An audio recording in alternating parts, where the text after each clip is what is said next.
Welcome to KTV. దేశవ్యాప్తంగా ఎన్నో కుటుంబాలకు ఇలవేల్పోయిన ఏడుకొండల వెంకటేశ్వర స్వామి లడ్డు ప్రసాదానికి కల్తీ నెయ్యి వాడారంటే అంతకు మించిన ఘోరాపచారం, భక్తజన ద్రోహం మరొకటి ఉండదు.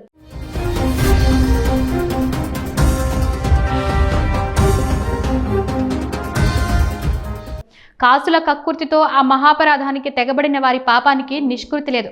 ఈ నేరం జరిగినట్లు కళ్ల ముందు సాక్ష్యాధారాలన్నీ కనిపించినప్పటికీ అదసలు నేరమే కాదని అడ్డంగా బుకాయించే వారికి బుద్ధి ఉన్నట్టా లేనట్టా? ఉన్న అరకోడి మెదళ్లను మోకాళ్లలోకి తెచ్చుకుని చేసే ఇలాంటి చచ్చుపుచ్చు వాదనలకు వైకాపా పార్టీ, దాని మురికి మీడియా పెట్టింది పేరు.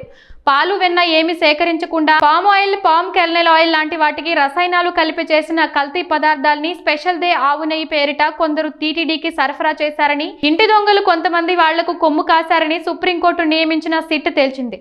దాన్ని శ్రీ వెంకటేశ్వరుడి లడ్డు తయారీలో వాడారని స్పష్టంగా చెప్పింది. 59,71,000 కిలోల కల్తీ నెయ్యి తిరుమలకు సరఫరా అయ్యిందనే వాస్తవాన్ని దాచేసి అందులో జంతువుల కొవ్వు కలవలేదు కాబట్టి ఏ తప్పు జరగట్లేదని జగన్ పార్టీ మురికి మీడియా ఇప్పుడు వీధికెక్కి వీరంగాలాడుతుంది.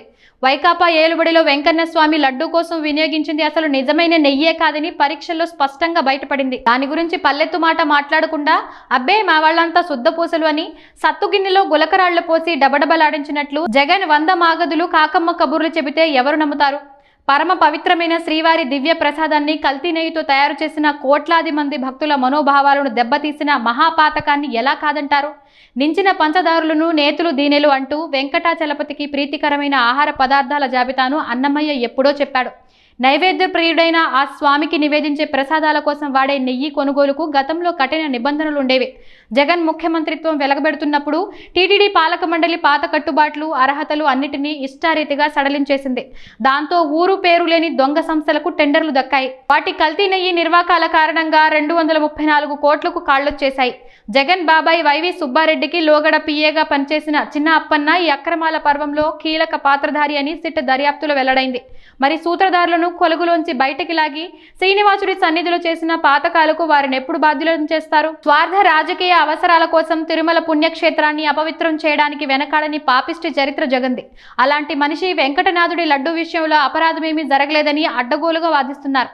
జుత్తుల మారితనంతో జగన్ కు సరిజోడు అయిన భూమన కరుణాకర్ రెడ్డి లాంటి వారు కల్తీ నెయ్యిని వాడే ప్రసక్తే ఉండదని బొంకుతున్నారు.